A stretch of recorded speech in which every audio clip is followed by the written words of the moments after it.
What's up, friends and viewers? This is Hengest with TGN, and welcome back to the weekly gaming news show. I read some of your guys' comments in the last video, and if you want to spice things up, let's break out the hot sauce, shall we? Let's get into today's news. The launch of the 3DS might not have been the firestorm of amazement that Nintendo was looking for, well, at least not in America. In fact, you could probably call the overall reaction tepid, but that little handheld is not a failure. Far from it, actually. According to Nintendo, the 3DS has sold over 5 million units in Japan. The device reached this mark 52 weeks after its release.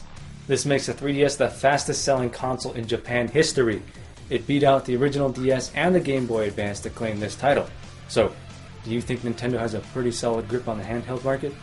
Are Americans too lazy to leave the house so they don't need to buy handhelds? You decide. He might not be a household name, but he should be, and you've probably played and loved some of his stories. Drew Karpyshyn, lead writer for BioWare, has decided to leave the company to work on non-video game related projects, including Children of Fire, his first original fantasy series. Karpyshyn wanted to make sure on his website that everyone knew the parting was completely amicable and 100% my decision. You've enjoyed some of Mr. Karpyshyn's writing if you've played and enjoyed any of the following: Baldur's Gate, Neverwinter Nights, Jade Empire, Mass Effect, Knights of the Old Republic. So yeah, he's kind of a big deal. Good luck to Mr. Karpyshyn in all of his future endeavors. A few weeks back we mentioned the rumors of Assassin's Creed 3, which at the time was thought to be the next game in the series. Well, it has now been confirmed and is official. Assassin's Creed 3 is the next game in the series and will be released on October 30th. At least that's what they've said.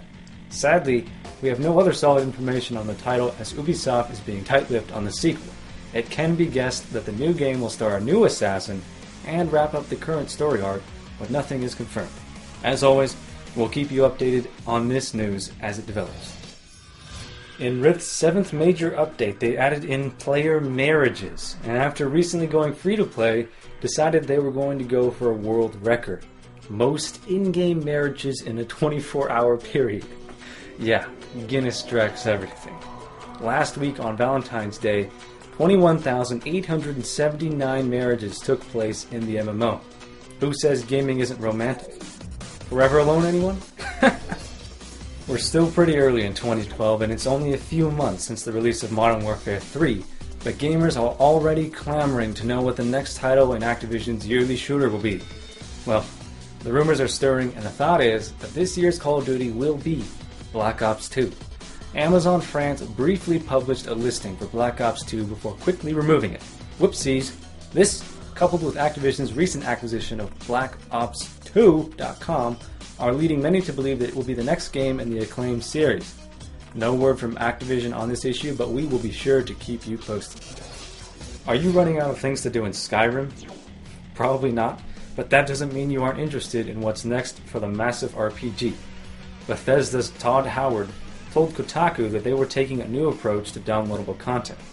They were going to take a little longer, put a little more meat on them so they feel more like expansion packs rather than traditional DLC. But while he didn't say it, I have the feeling that horse armor isn't on the table. He did say that the release gap will be bigger, so they're planning to put little things out for free in between. For example, the high-res texture pack for PC. Looks like Kickstarter is getting pretty popular after Double Fine's hugely successful recent campaign. InXile, developers of Hunted: The Demon's Forge, have announced that they plan to use Kickstarter to fund a reboot of Wasteland. For those unaware, Wasteland is a classic PC RPG that is often considered the spiritual precursor to the Fallout series. InXile's CEO Brian Fargo told IGN that since his company acquired the rights to Wasteland, fans have been greatly anticipating a new game, and after seeing Double Fine's success, they started having meetings and mapping out production. More on this as we find out. This brings us to our community question of the day. What do you think of community-funded projects, whether it be through Kickstarter or some other site? Is it a whole new era in game development, or simply another route for developers? Let us know in the comments below. That does it for me, guys. Thanks for watching, and we'll see you next week. Bye-bye.